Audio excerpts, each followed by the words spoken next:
My name is Alan Whitmore. I'm 71 years old, and until recently I believed I'd done everything right in life. I grew up in a small Nebraska town, the kind where everyone knows your name and your father's too. My dad was a carpenter, hardworking, quiet, a man who believed in effort over talk. He wanted me to have more than he did, to go to college, to wear a suit instead of carrying a toolbox. I did. I became a structural engineer, the kind who draws the plans others build from. I spent 4 decades working for a firm that specialized in designing shopping malls across the Midwest. I wasn't a dreamer or a millionaire, but I earned a stable life. It was honest work that paid well enough to give my family comfort and save a little for retirement. I met my wife, Alina, during college. She was majoring in literature and had a laugh that made you turn your head just to hear it again. Alina had the kind of spirit that made people feel at ease. Where I was meticulous and introverted, she was warmth and spontaneity. Together, we balanced out. We were married for 46 years, almost half a century. She worked as a school librarian and the students adored her. She knew exactly what book to put in a kid's hands to make them fall in love with reading. Brown hair, soft voice, glasses she nervously adjusted when she got emotional. Everything about her was gentle. She wasn't flashy or loud, but she was the strongest person I ever knew. Together we had one daughter, Rebecca. Rebecca was our miracle.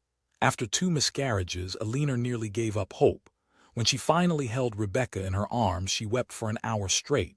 We poured everything into that girl. Music lessons, summer camps, math tutoring. I took overtime to cover piano recitals.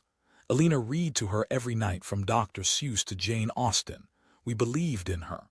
Raised her to think critically, be compassionate, value family above all else, or so we thought.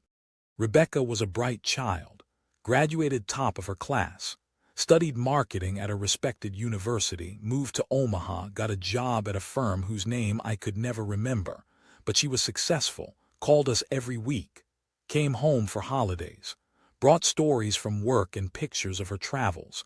We thought we'd done a good job. We believed we had a close relationship.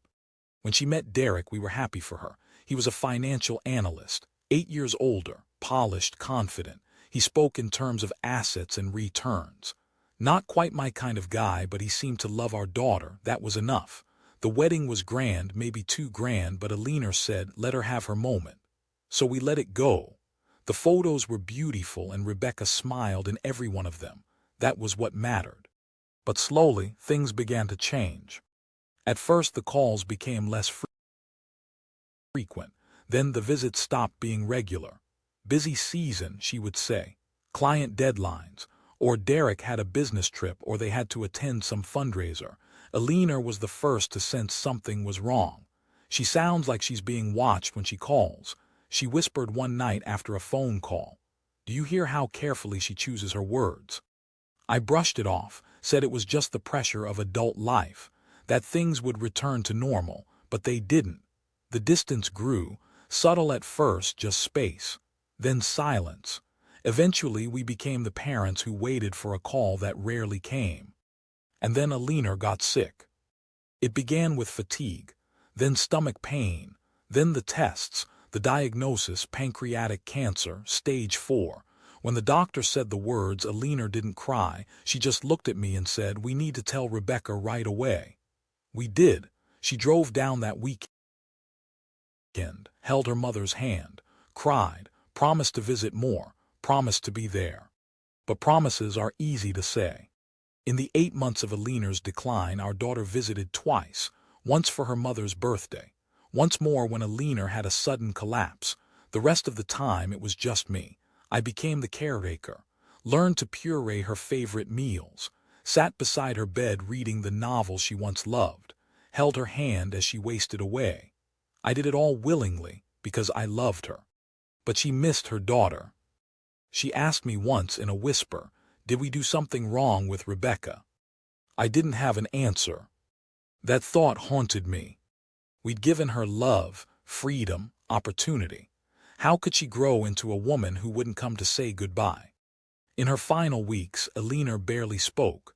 She was too weak, but her eyes never stopped searching the doorway, waiting for Rebecca to appear, for her only child to come back just once more. She never did. Eleanor died on a Saturday morning as the sky turned pale and the birds began their early songs. I was holding her hand. The house was silent except for the soft rhythm of her last breath. She was gone, and our daughter was at home, sleeping in, planning a party, laughing with friends. That was the beginning of the real story. The story of betrayal, grief, and a decision that would change everything. The day Eleanor died, I made 2 calls, one to the funeral home, the second to my daughter. I waited until 10 a.m. to call Rebecca. I figured she was probably still asleep. It was a Saturday after all. The phone rang and rang. I almost hung up when she finally answered with a drowsy, "Hi, Dad." I could hear Derek in the background talking about coffee. I didn't say anything fancy. I couldn't. My voice cracked just trying to get the words out. "Your mom passed this morning," I said, "around 7. There was a pause. A door slammed somewhere on her end. "Oh," she said flatly. Not "oh my God." Not "how did it happen." Just "oh." It felt like being punched in the chest. I gave her the funeral details. Monday, 11 a.m., St. Mary's Church. She went quiet again. "It's just that," she began, hesitating. I waited. "It's Derek's birthday on Monday. We've got dinner plans. We already booked the restaurant, ordered the cake. His clients are coming. It's kind of important." She didn't ask to move the wake, mind you. She asked if we could maybe reschedule the funeral. I stared at the family portrait across the room. Me, Eleanor, and little Rebecca at the beach, all of us smiling like life would always be that simple. I imagined telling that little girl she'd one day prioritize a party over her mother's funeral. "You want me to move your mother's funeral because of a birthday?" I asked, my voice barely above a whisper. "Not because of," she said quickly. "It's just more convenient." "Your mother won't find out, will she?" she added, as if trying to win the argument with logic. "No," I said, my voice steel. "She won't, but I will, and so will you." Silence. Then she said, "Don't be so dramatic, Dad. It's just one day. Just one day, just one birthday, just one funeral." I ended the call without another word. That day the world became very quiet. Eleanor's chair sat empty by the window. Her glasses lay untouched on the nightstand. The mug that read "Best Mom in the World," a gift from Rebecca last Mother's Day, sat mocking me on the kitchen counter. By afternoon, I began preparing for the funeral alone. Rebecca didn't call back that day or the next.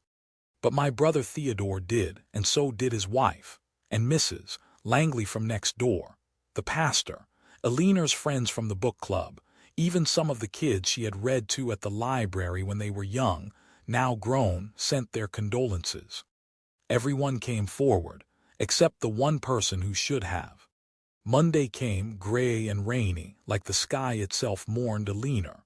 I woke up at 5, dressed in my best suit, tied the maroon tie she gave me last Christmas. I looked in the mirror and barely recognized the man staring back. I looked tired, old, alone. The church was more full than I expected. Former students, neighbors, her old co-workers, people who loved Eleanor, people who didn't need an excuse to honor her. I glanced at the doors, more than once. But Rebecca didn't walk through them. Pastor Morgan delivered a beautiful service. He spoke of Eleanor's kindness, her work at the library, the stories she brought to life for children, the way she made strangers feel like friends. People cried. I cried. And all the while, I kept wondering, what kind of person misses their mother's funeral for a birthday dinner? At the cemetery, as we lowered the coffin into the earth, I imagined standing there alone someday. Would Rebecca come then, or would she have another celebration to attend? Back at the house, friends gathered for the wake. Mrs. Langley brought Eleanor's favorite pie, People shared memories, laughter, tears. Someone asked, "Where's Rebecca?" I answered simply, "She had other plans." That was enough. Everyone understood the subtext. By nightfall, the house emptied. Theodore stayed a little longer, helped clean up. He didn't push me to talk, but I could see the question in his eyes. When I finally sat down alone, I let it all catch up to me. The grief, the betrayal, the disappointment. I stared at the last photo we took as a family, wondering when my daughter had stopped being part of it. We gave her love, support, a foundation. And now, when we needed her most, she was gone. Not physically, emotionally, morally, spiritually gone. That night, I didn't sleep. I just kept thinking, maybe this is what happens when you raise a child in comfort. Maybe she never had to learn what it means to show up for the hard things. Maybe we failed. Or maybe she did. When Alina first got sick, we thought it was the flu. Just fatigue, maybe some stomach trouble. But the symptoms didn't go away. She lost her appetite, started waking up nauseous, spent hours curled up on the couch without saying a word. I remember the night we sat on the porch, and she whispered, "Something's not right, Alan." She was right. The doctor's office was too quiet after the tests. The kind of quiet that tells you everything before the doctor says a word. Then came the phrase that shattered our world: pancreatic cancer, stage 4. Words that taste metallic in your mouth. Words that end conversations. We told Rebecca immediately, called her that same evening. She cried, said she'd visit soon, said she'd come more often now. That first visit came 3 days later. She brought flowers, hugged Alina for a long time, said all the right things. And then she left. The next visit came 6 weeks later, and that was it. Just 2 visits in 8 months. I watched my wife grow weaker by the day. She could no longer eat more than a few spoonfuls of soup. She slept most of the time. Her voice grew softer, like wind through leaves. I did everything I could. Learned to cook dishes she liked. Bought every kind of tea the health store offered. Sat by her bedside and read the books she used to love. Alina never complained. Not about the pain, not about dying, not even about Rebecca. But I knew it haunted her. "She's pulling away from us," she whispered one night, her eyes glassy in the dim lamplight. I keep thinking, what did we do wrong? I didn't know what to say. I wanted to believe we hadn't failed, that we'd raised a good woman, a kind woman, but the silence from Rebecca was undeniable. I called her sometimes, trying to get her to visit. "Work's been insane," she'd say. "Derek's traveling a lot and I can't leave the office." Or, "We've got something planned this weekend, maybe next." Or, "Can Mom do FaceTime instead?" FaceTime. That's what it had come to. A woman who'd once rushed home with scraped knees yelling "Mommy," now couldn't find the time to sit beside her dying mother. It was all excuses. Vague, polite, hollow. When Alina declined sharply one night, I called Rebecca again. "It might be time," I said. "I think we're near the end." She paused. "It's just, Derek has a meeting with a potential client tomorrow. It's kind of a big deal." "I understand," I said. And I did. That was the part that hurt the most. Alina died the next morning. After the funeral, in the days that followed, Rebecca called. Left messages, tried to explain, but I didn't return the calls. Not because I hated her, because I couldn't bear to hear the sound of her voice pretending everything was fine. I spent those first few weeks in a strange kind of silence. I walked through the house like a visitor. Alina's scent still clung to her favorite scarf on the chair. Her slippers sat under the bed, untouched. Her garden, once so vibrant, now lay dry and untended. One day I found a letter in her drawer, addressed to Rebecca. "My dearest girl," it began. "I know we've grown distant, and I don't know why, but I love you still. I always will. I hope you remember us, not for our mistakes, but for the love we gave." She had signed it, "You're always Mom." It broke me. I mailed it the next day. Didn't include a note, didn't call to follow up, just let the letter speak. A week later, Rebecca sent a single-line email. "Thank you, I love you both, R." No apology, no invitation to talk, no promise to visit. Just data, like a line in a spreadsheet. The realization came slowly, then all at once. My daughter was no longer part of my life. Not really. And I didn't want her to be my heir anymore. It wasn't anger, it wasn't revenge. It was clarity. A person who chooses comfort over compassion shouldn't inherit the legacy of someone who gave her everything. Alina deserved better. So 3 days later, I called our family lawyer.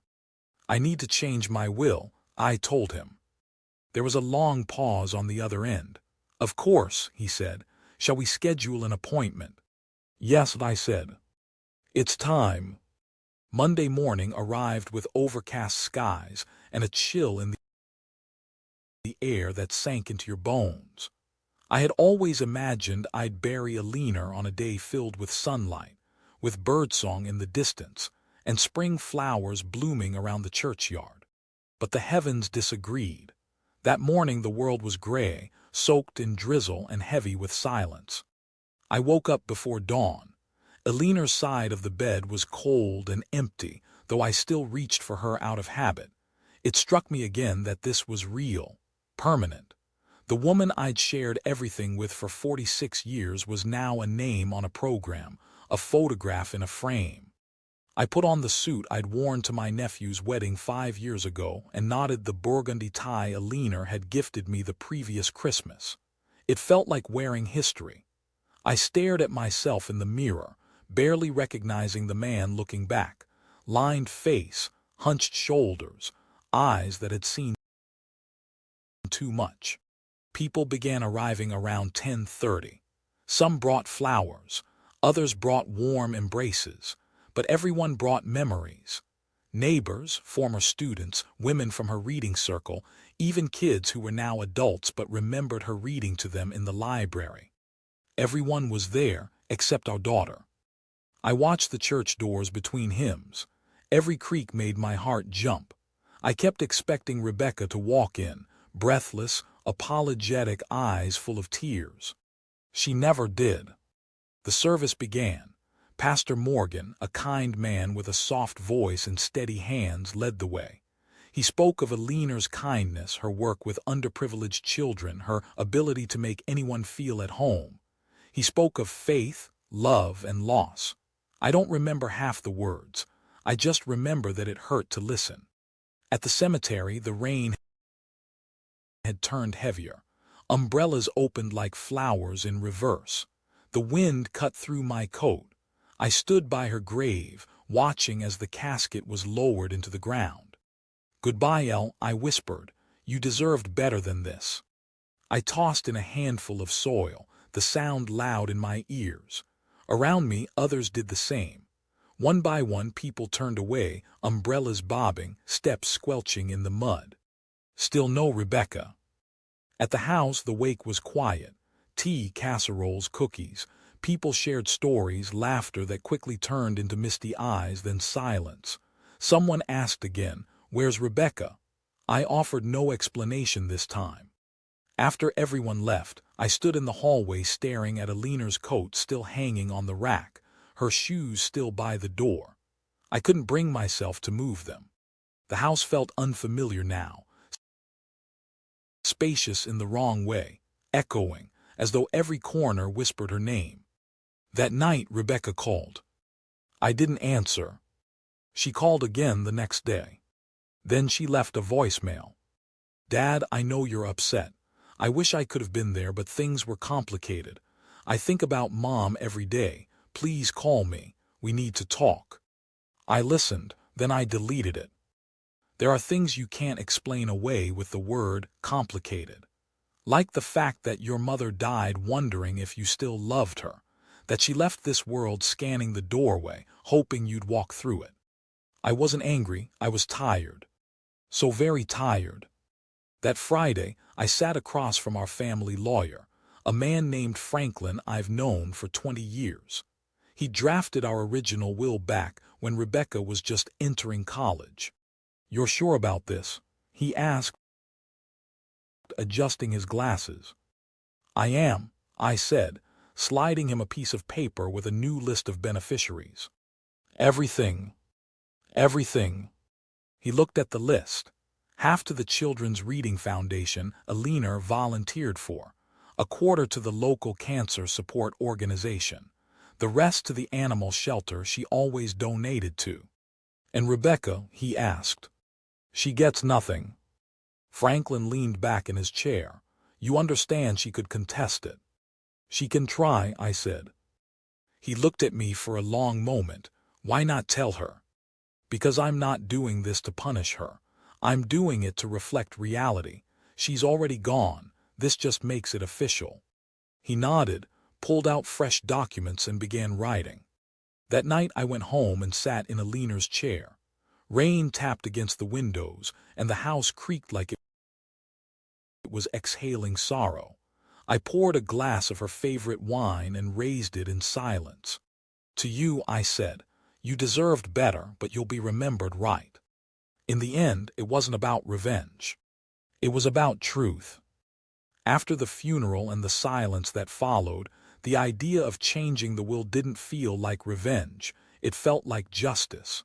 I wasn't angry anymore. I was clear. The daughter Alina and I had raised with bedtime stories and piano lessons had grown into a woman I no longer recognized. And as much as it tore at my heart, I had to accept that. Franklin and I spent a week finalizing the paperwork. I wanted everything airtight, bulletproof. I didn't want Rebecca to claim I'd lost my mind or accuse someone of manipulating me. So I agreed to undergo a psychiatric evaluation at Franklin's suggestion. I passed it with flying colors. "It's rare to see someone your age so firm in their convictions," the doctor said.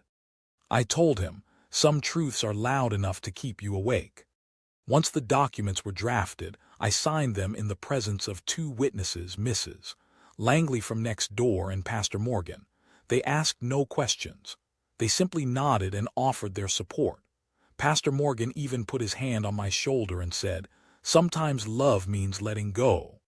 A copy of the new will was placed in Franklin's safe.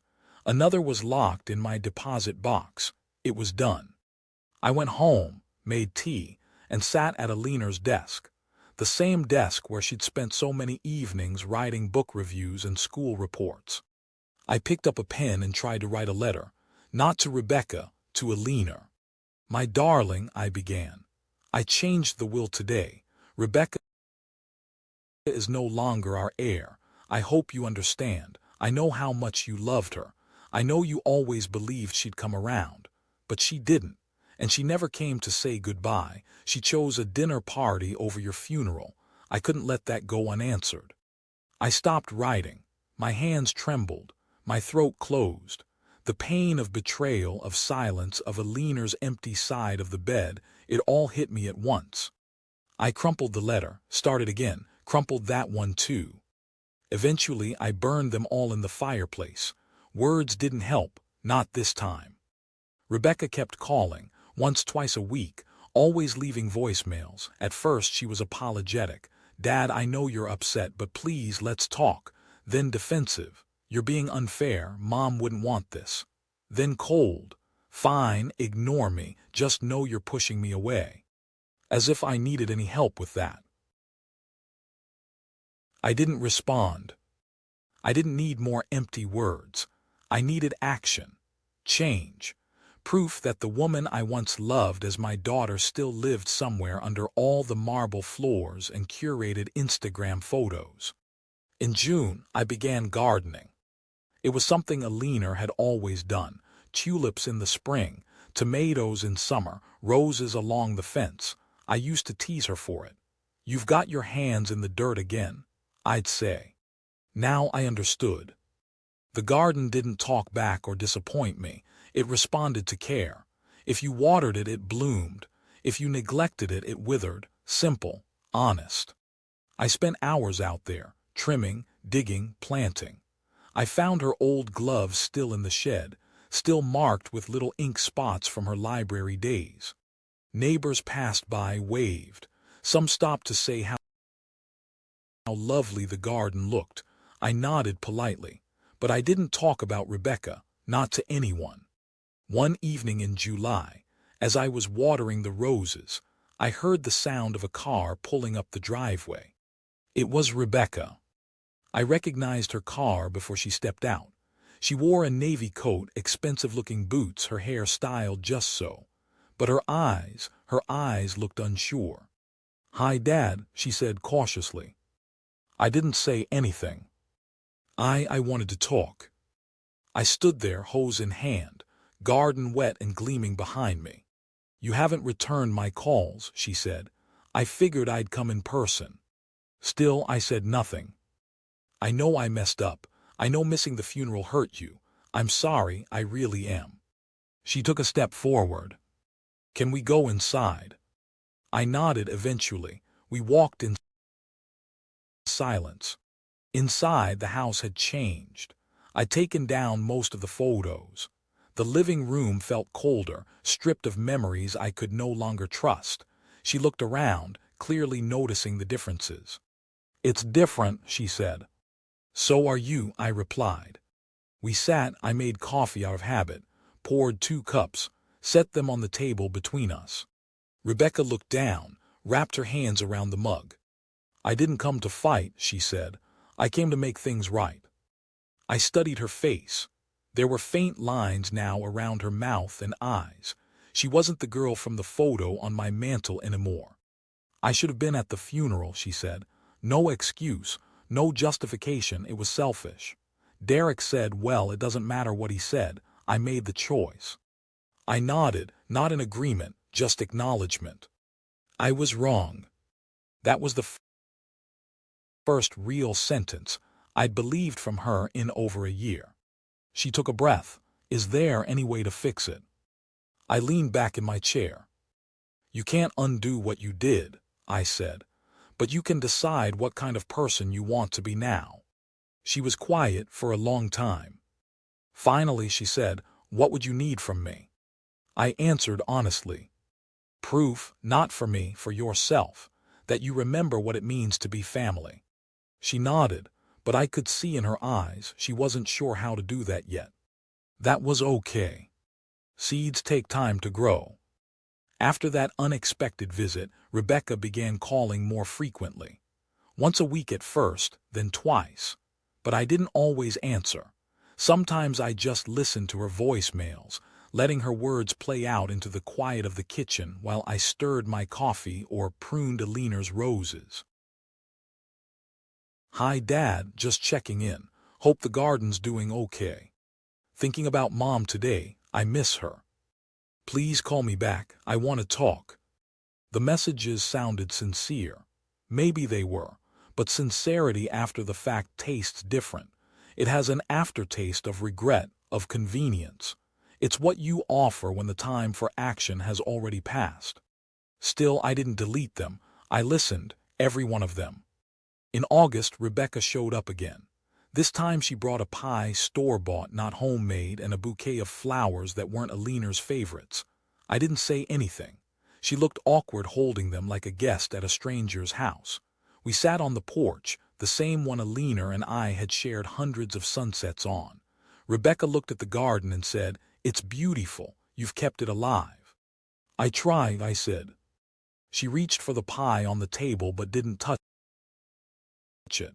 "I've been going to therapy," she said, as if expecting praise. "Trying to understand some things." I nodded. She glanced sideways at me. "You don't have to forgive me right away, but I want you to know I'm trying." It was the first moment I saw a crack in the polished shell she'd built around herself. And still I couldn't say the words she probably wanted to hear, that everything would be okay, that I'd forgotten what she'd done, that we could move on. Because I hadn't, and we couldn't, not yet. After she left that day, I stood in the hallway looking at the dusty picture frames I hadn't touched in months. I wiped one down, a photo of Alina holding baby Rebecca. Their eyes were identical, so full of life, so full of promise. I wondered how a life so full could forget its roots so easily. Over the following weeks, I noticed small changes. Rebecca started sending me books, not flashy bestsellers, books Alina had once loved. Willa Cather, Eudora Welty, Ray Bradbury. A note inside one said, "I read this last week. I understand why Mom liked it now." Then came another call. "Dad, I've been volunteering at the local library," she said. "Helping kids pick books." It reminded me of Mom. It sounded genuine, but my heart, once bruised, didn't heal that quickly. I acknowledged her effort but didn't open the door all the way. Then one day she called with a different tone. "I left Derek." I blinked in surprise. "You what?" "I left him. We're separating. His job's transferring him again to Denver this time. And I realized I don't want to go. I don't want to keep choosing that life. It's not me anymore. Maybe it never was." There was silence on the line. Not an awkward kind, just space for something heavy to settle. "I've moved into a small place outside the city," she continued. "I'm working part-time, reading more, trying to start over." For the first time in years, I heard something in her voice that I hadn't heard since she was a teenager. Vulnerability, uncertainty, humility. I said only, "That's a big step." "Yeah, I thought maybe I'd come by sometime, just to help in the garden." I paused. "The hydrangeas need trimming." She laughed softly. "Then I guess I'm due for a visit." True to her word, she came the next weekend. Wore jeans, no jewelry, no makeup. She looked younger somehow, stripped of the luxury that used to cling to her like perfume. We spent the afternoon in the dirt, side by side. She didn't fill the silence with explanations or apologies. Just worked. Cut, pulled, watered. Weeds surrendered to her fingers like they'd missed her. When the sun started to set, she looked at me and said, "Do you think Mom would have forgiven me?" I looked out at the sky, now brushed with pink and orange. "Your mother believed people could change," I said. "She always did." Rebecca nodded slowly, a leaf stuck in her hair. "I'm trying to prove her right." That night, for the first time in a long time, I left the porch light on. Just in case. One chilly autumn afternoon, as leaves tumbled down the quiet Nebraska street, the familiar sound of a car pulling into the driveway caught my attention. I didn't have to look twice to know it was Rebecca's. She stepped out wearing a thick wool coat and a scarf wrapped tightly around her neck. Her cheeks were flushed from the cold, but her eyes held something new, hesitation mixed with determination. "Hi, Dad," she said softly, voice almost catching on the words. "Rebecca," I replied, setting down the newspaper. She hesitated a moment before continuing. "I wanted to come back, not just to visit but to stay for a while." I didn't say anything immediately. I watched as she placed a small, worn suitcase near the door and looked around the house, as if seeing it for the first time in years. The house had changed. I'd moved most of the photographs, and some of Alina's things were packed away. But the walls still held echoes of laughter and long-forgotten conversations. "I'm sorry," she said, breaking the silence, "for everything, for the years I lost, for the things I said, for not being here when Mom needed me." I nodded, knowing words wouldn't heal wounds overnight. We talked that evening, long after the sun had set, about the past and what had driven her away. About Derek's world, a place where money was the only currency and feelings were liabilities. About the emptiness she felt in that life. "I'm trying to find my way back," she said. "Back to who I was before, or maybe who I should have been." She told me about the struggles of starting over. The small apartment, the modest job at a local advertising agency, the visits to the library where she volunteered.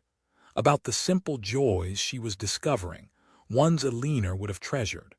We discussed forgiveness, not just between us but for herself. "Do you think you can forgive me?" she asked, voice barely above a whisper. I looked at her, this woman who was once my little girl, and saw both the pain and the hope in her eyes. Forgiveness isn't something I give lightly, I said, but I believe in second chances. She smiled, a small, fragile thing but genuine. Over the next few weeks, Rebecca stayed longer. She helped in the garden, attended the book club Eleanor used to love, and reconnected with neighbors. Slowly, the walls between us began to crumble. She brought a man named Damien to meet me, a kind, soft-spoken teacher from the local middle school. They met at the library where both volunteered. Damien was nothing like Derek. Quiet, thoughtful, someone who valued people over possessions. "You'd like him," Rebecca said. "He's good for me." I could see that. The house, once heavy with loss, began to feel lighter. One evening, while looking through old family photos, Rebecca sighed. "I want to give Mom's memory the honor she deserves. Not just with words, but with how I live." She was no longer the woman who missed a funeral for a birthday party. She was becoming someone new, a daughter again. As winter melted into spring, Rebecca's transformation became undeniable. The woman who had once prioritized parties over family was now devoting herself to causes Eleanor had held dear. She took on a volunteer position at the Children's Reading Foundation, an organization my wife had founded years ago to bring books to underprivileged kids. I saw her blossom in ways I never imagined possible. She read stories to sick children in hospitals, helped organize book drives, and spent hours curating libraries for families who couldn't afford them. She wasn't doing it for recognition or money. This time, it was genuine. One afternoon, we sat in the garden surrounded by blooming tulips and freshly turned earth. The air smelled like promise. "I want to make this right," Rebecca said, her voice steady. "Not just with you or the will, but with myself." I nodded. Change doesn't come easy, but it's worth it. We spoke candidly about the will. I explained how the legal documents had been updated after Eleanor's death, excluding her from the inheritance. I had to protect what was left of our family's legacy. I told her. I needed to send a message about what family means. Rebecca sighed. "I deserved it." "No," I replied firmly. "You earned the right to try again."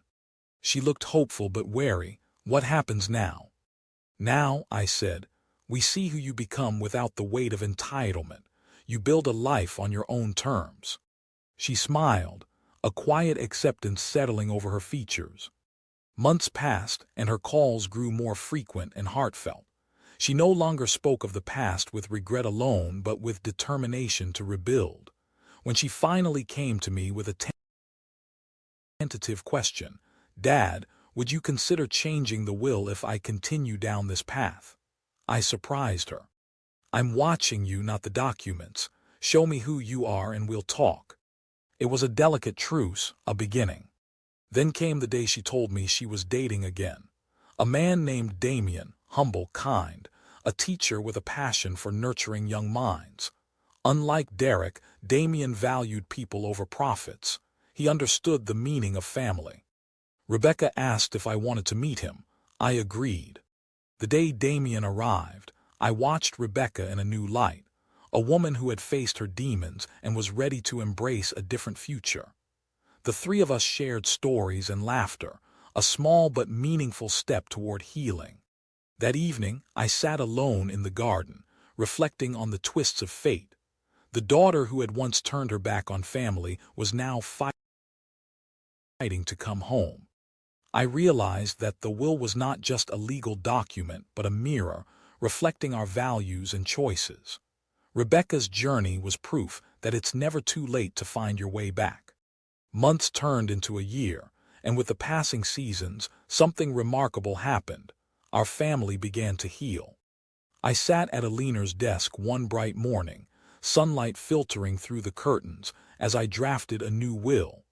This time, I decided to split the inheritance, half to Rebecca, half to the charitable foundations Eleanor had loved so deeply.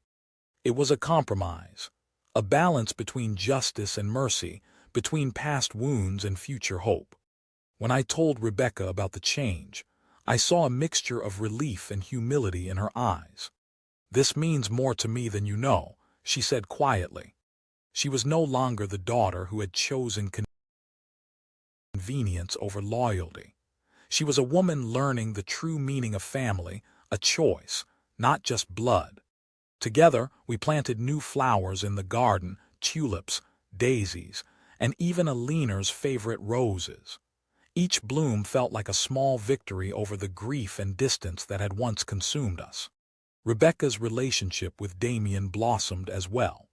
They married in a simple ceremony at the same church where Alina and I had said our vows so many years ago. No extravagant dresses or costly cakes, just the quiet warmth of family and friends gathered to celebrate new beginnings.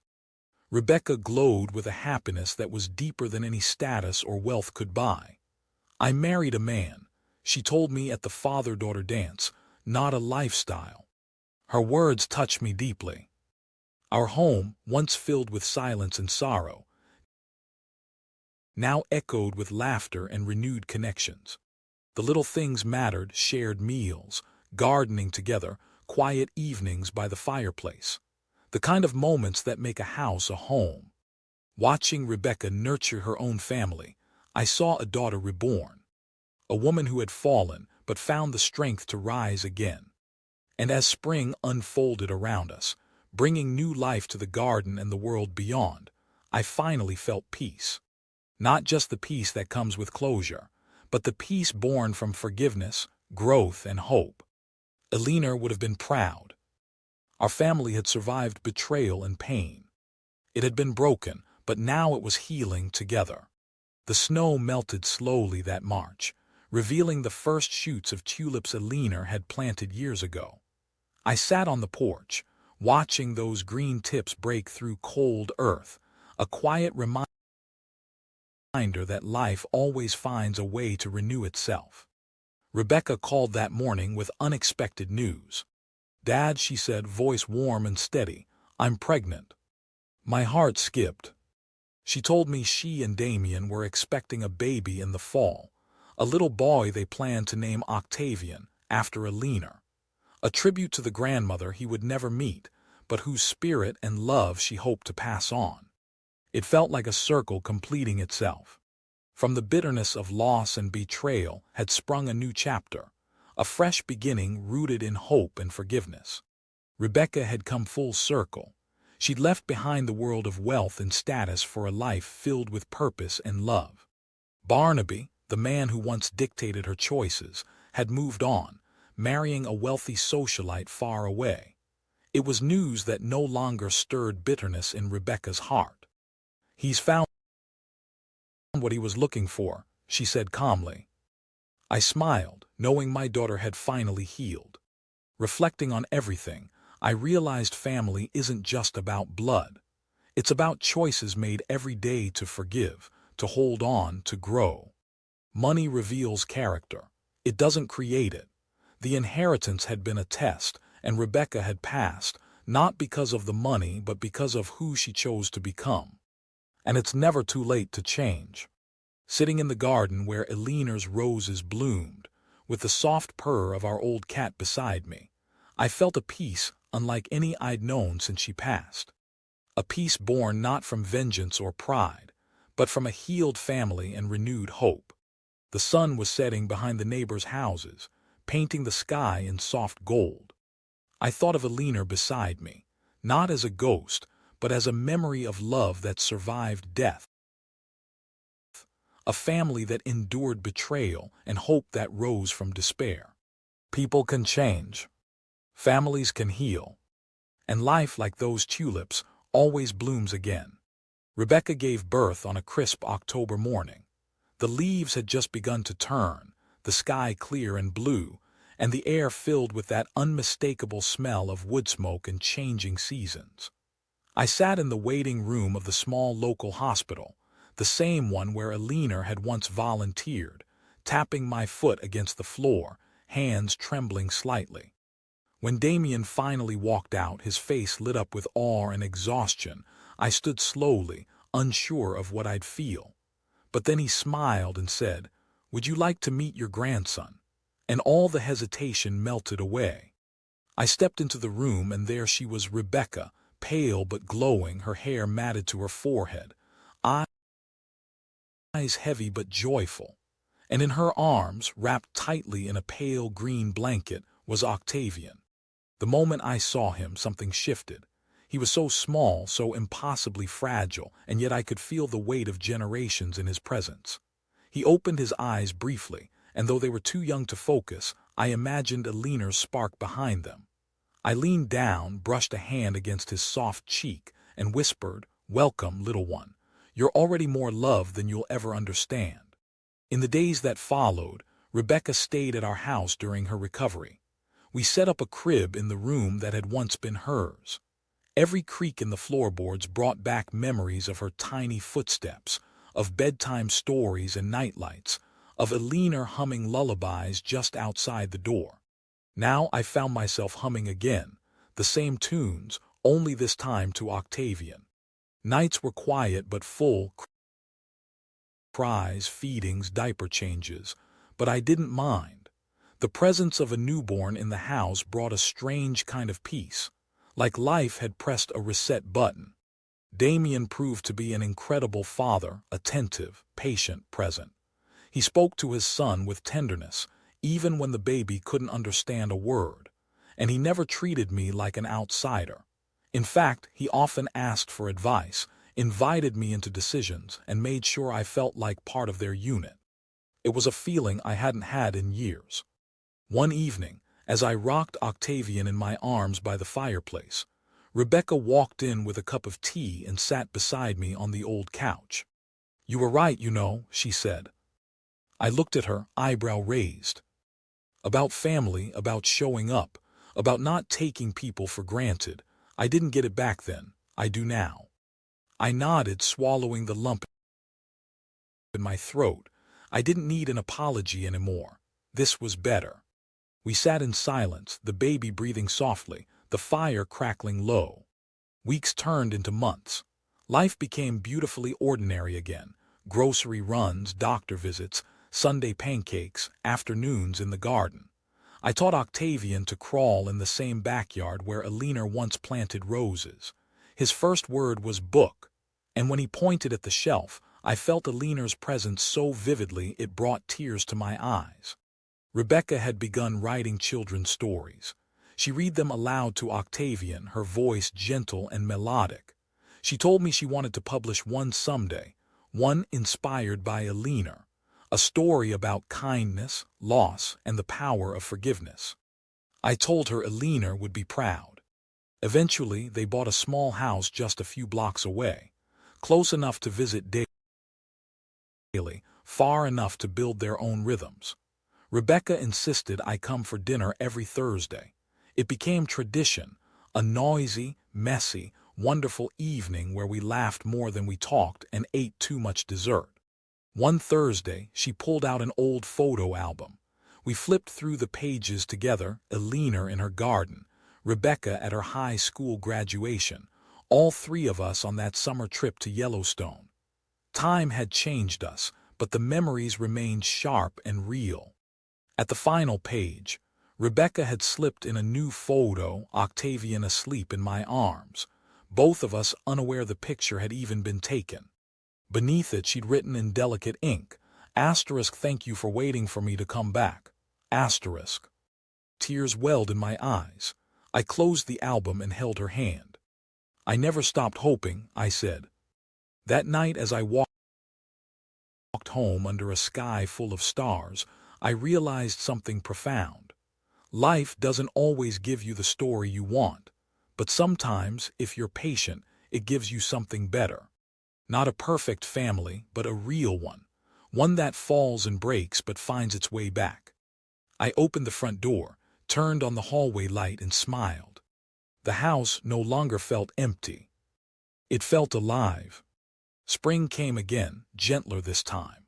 The air was warmer, the days a little longer, and the garden more vibrant than ever.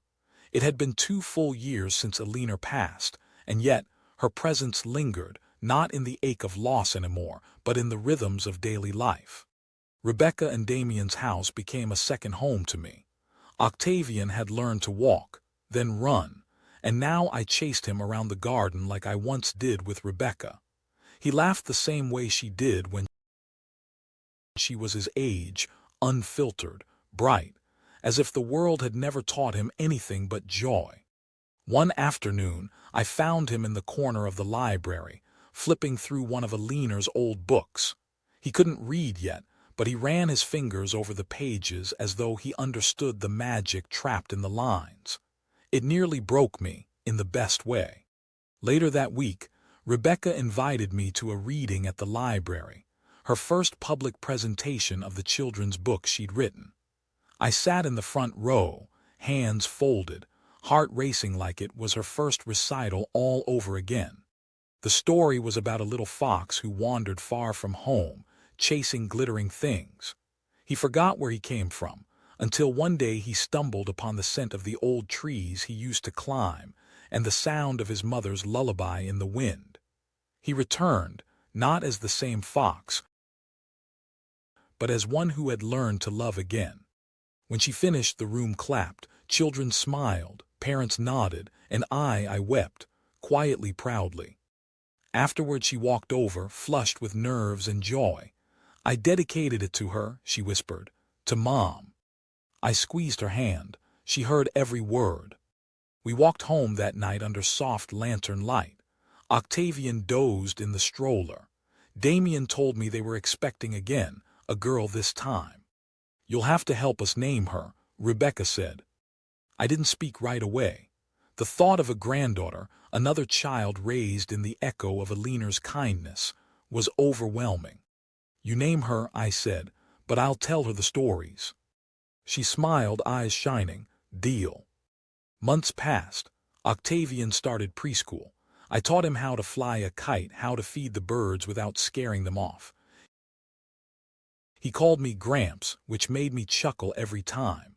Sometimes he'd ask about the photos in my living room. I told him simple truths. "That's your grandma. She loved books and flowers and people more than anything in the world." He always nodded like he understood, and maybe he did in his own way.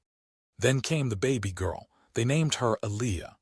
When I held her for the first time, I felt the years stretch and bend, all of them folding into that moment. The weight of the past didn't disappear. It settled quietly, like snow on a quiet hill. And I knew then truly that Alina hadn't been lost. Not really. She had been carried forward through Rebecca's growth, through Octavian's laughter, and now through Aaliyah's very first breath. I stood in the garden again one morning, coffee in hand, the wind soft against my face. Roses bloomed along the fence, and somewhere behind me, children's voices echoed through the house. It was no longer a story about loss. It was a story about return, a long journey home. And in the quiet bloom of a new spring, surrounded by the echoes of love once lost and found again, I smiled and whispered into the breeze, "We're okay now, Elle. We're okay." Summer arrived with slow golden mornings and long blue evenings. The air was thick with warmth, the kind that settled deep in your chest and reminded you to breathe slower, softer. Life had found its rhythm again, not the same as before, but a steady one. Rebecca and her family visited often. Sometimes they stayed for dinner, sometimes just for coffee and laughter on the porch. Other times they came and said nothing at all, just sat with me in the quiet, as though presence alone was enough. Aaliyah began to crawl. She had Alina's eyes, not just in color, but in how they looked at the world, wide, observant, gentle. She'd stare at butterflies in the garden, trying to catch them with clumsy hands, and when they slipped away, she never cried. Just watched, patient, as if she understood they weren't meant to stay. One evening, as twilight folded over the yard, I sat beneath the oak tree that Alina and I had planted the year Rebecca was born. Octavian ran in circles nearby, chasing the dog with a stick in his hand. Aaliyah napped against Rebecca's chest. Damien brought out lemonade, and we all sat together under the fading sky. No one said it, but we all felt it, peace. Rebecca leaned over after a while and whispered, Do you think she would have forgiven me? I turned to her slowly. Alina didn't believe in holding on to anger. She wouldn't have needed to forgive you. She'd have only wanted you to forgive yourself. She nodded, eyes glassy. I think I finally have. That night after they left, I walked back through the house. The photo of Alina by the fireplace caught the soft glow of the lamp, her smile as radiant as ever.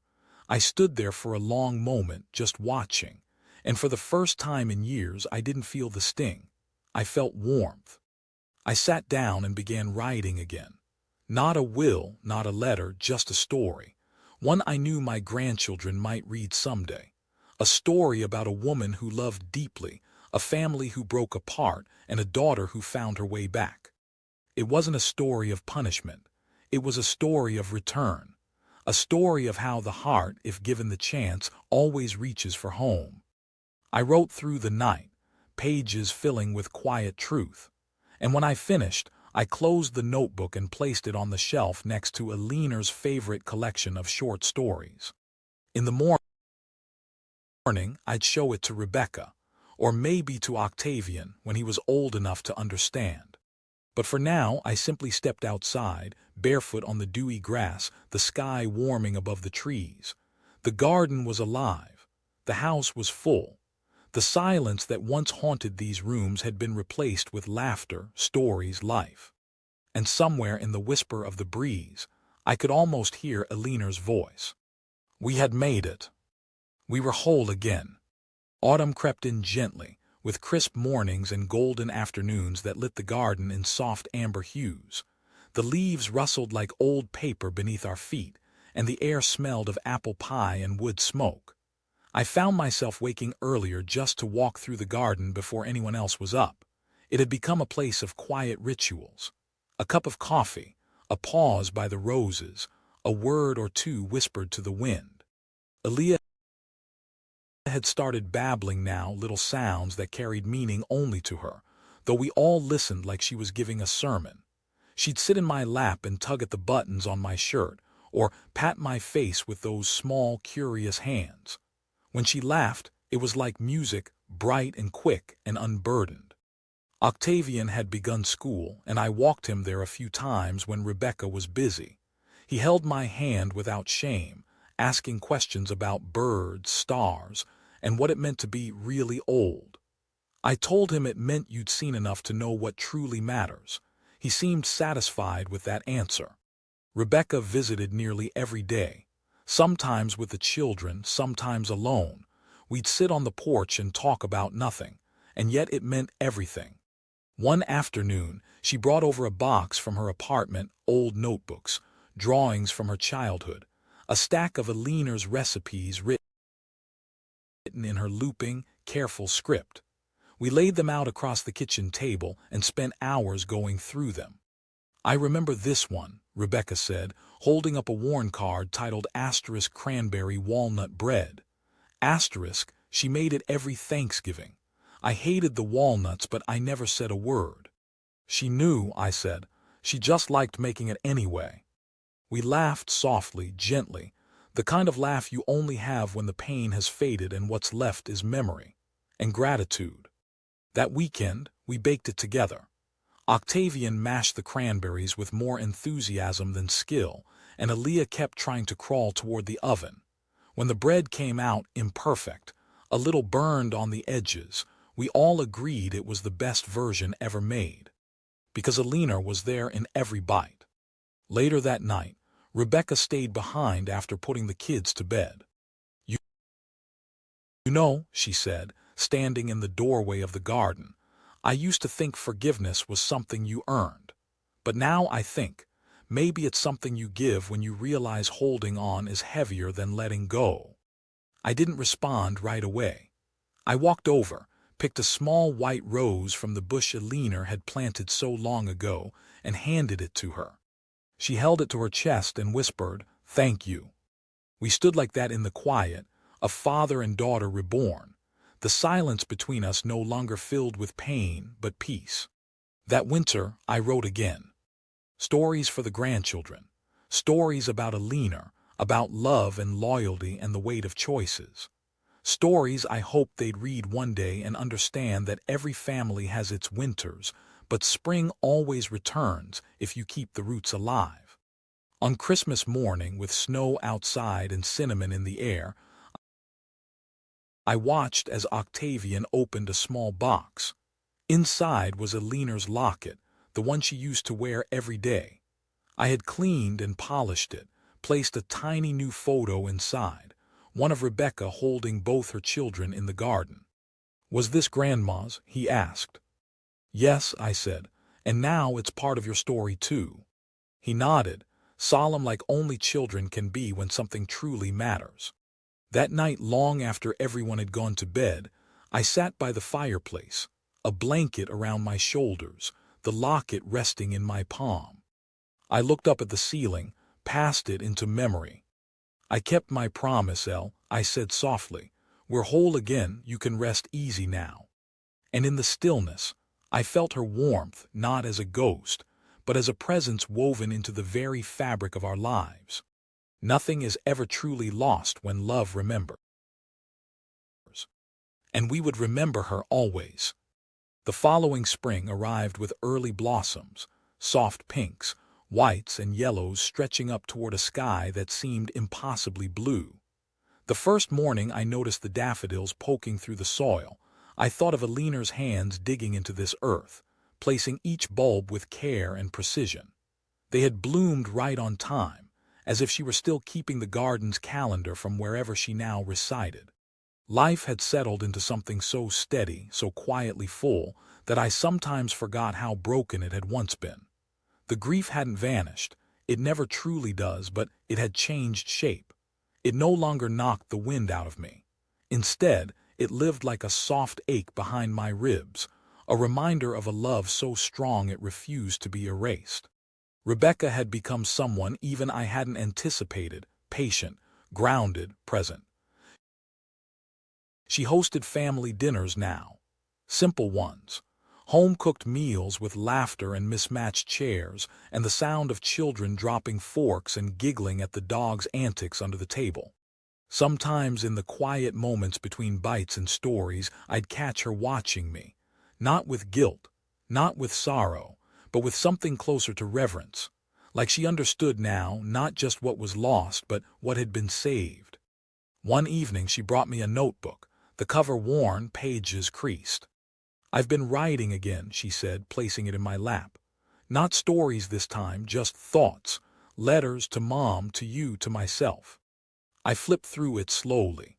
Her handwriting was smaller now, more disciplined. Her words deeper, richer. She was learning how to carry memory and responsibility side by side, something many never master. We sat on the porch, watching Octavian play with Aaliyah beneath the oak tree. Its branches had stretched wider than ever this year, its leaves full and green, its bark still marked by the carving Eleanor and I had made decades ago, a +E, inside a crooked little heart. Rebecca looked up at it and smiled. "You think trees remember things?" "I think they do," I said. "They just don't say much about it." Damien joined us with lemonade and a blanket. The kids crawled into our laps, sticky and tired. We sat in a small huddle as the sun set, casting gold through the leaves and onto the worn boards of the porch. It was the kind of moment you don't take a photo of because you just know, you'll carry it with you forever. Later that night, alone again in the stillness of my home, I sat at Eleanor's old desk and began writing a letter I never expected to write. Not to Rebecca. To Eleanor. My love, you would be proud. Rebecca has found her way, and somehow in doing so she brought me back too. The pain of losing you hasn't faded, but it's softened. It's made space for light again, for laughter, for the sound of our grandchildren learning the names of flowers you once planted. Every corner of this house still holds you. Every day in the smallest of ways, you remind me what it means to give and to forgive. I'm not sure if letters reach where you are now, but I write them anyway, because even now I'm still yours. Always. Asterisk A asterisk. I placed the letter in the drawer with the others. Maybe one day Rebecca would read them. Maybe not. Some things don't need to be read to be understood, they're simply lived. And we were living. Fully, finally. As I turned out the light and looked one last time at the photo of Alina on the mantel, I didn't whisper goodbye anymore. Now I just whispered, thank you. Summer returned with its usual boldness, bright skies, warm soil, and long, drowsy afternoons where time seemed to stretch and yawn like an old cat in the sun. The garden was in full bloom now, bursting with color and memory. Every corner held a piece of Alina, the roses she nurtured, the stone path she insisted on laying by hand, the birdbath she cleaned every morning just to keep the sparrows happy. Octavian had started asking more questions. He was a curious child, not just about the world, but about where he came from. Gramps, he said one day while we were pulling weeds, was Grandma Alina real or just someone in pictures? I wiped my brow with the back of my glove and looked at him. She was the most real person I ever knew. Did she like cookies? I laughed. She loved them, but only oatmeal raisin. Yuck, he said, scrunching his nose. She used to say raisins are just grapes with patience. I told him. He smiled like that was the most profound thing he'd ever heard. I told him stories while we worked about Alina's laugh, how she used to sing to the tomatoes, how she once rescued a raccoon from the attic without flinching. He listened, eyes wide, occasionally glancing around the garden like he was expecting her to peek around the shed with a basket in hand. And maybe, in a way, she did. Elia was growing fast too.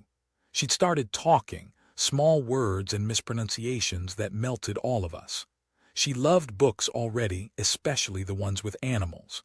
She'd toddle over to the low shelf in the living room and pull out a hardcover, flop down in the middle of the floor, and read, aloud to no one and everyone.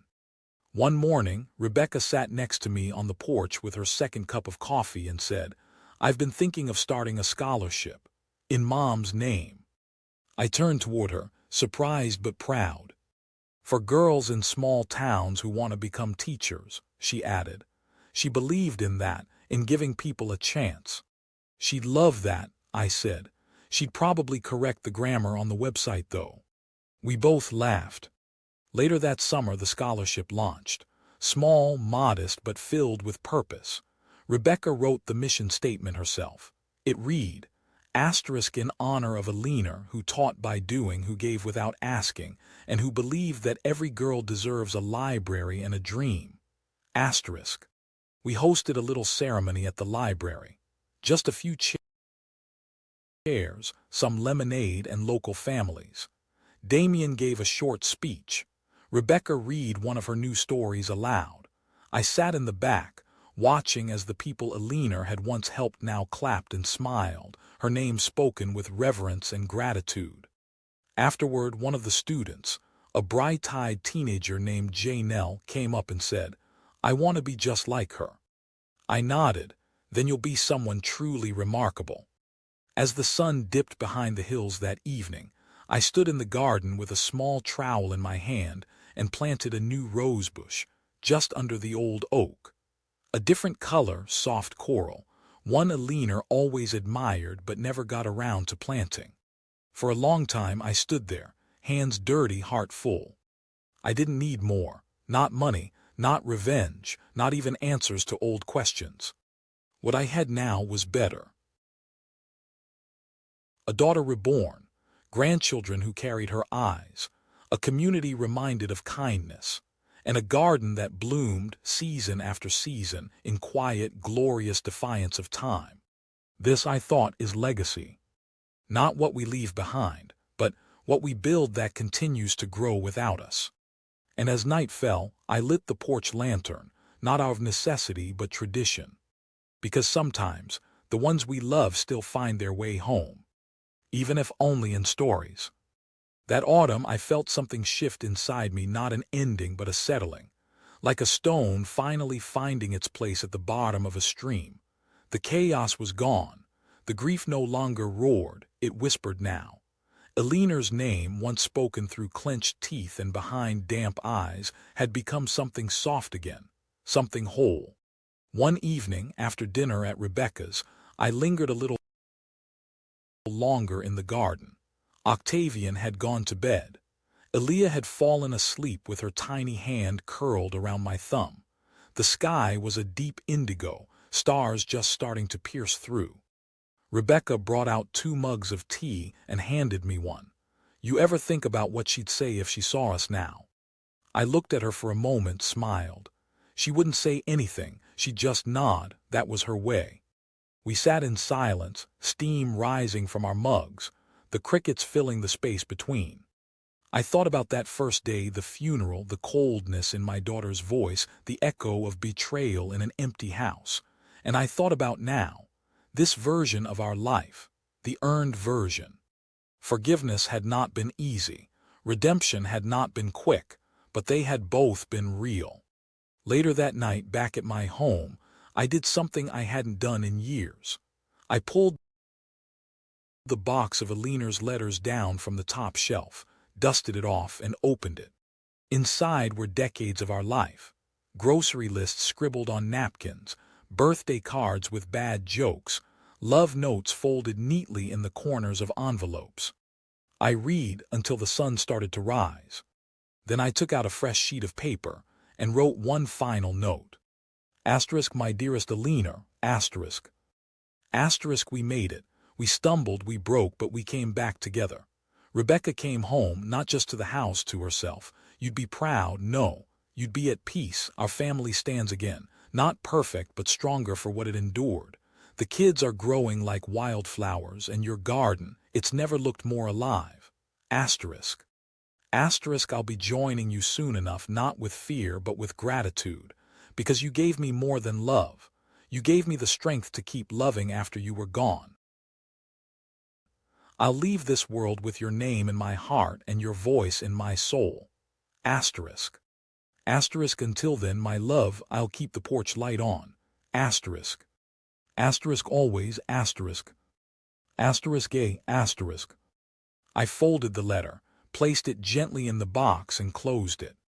Then I stepped outside as the light broke over the hills, painting the garden gold, the roses stretching toward morning. It was quiet. It was enough. It was home.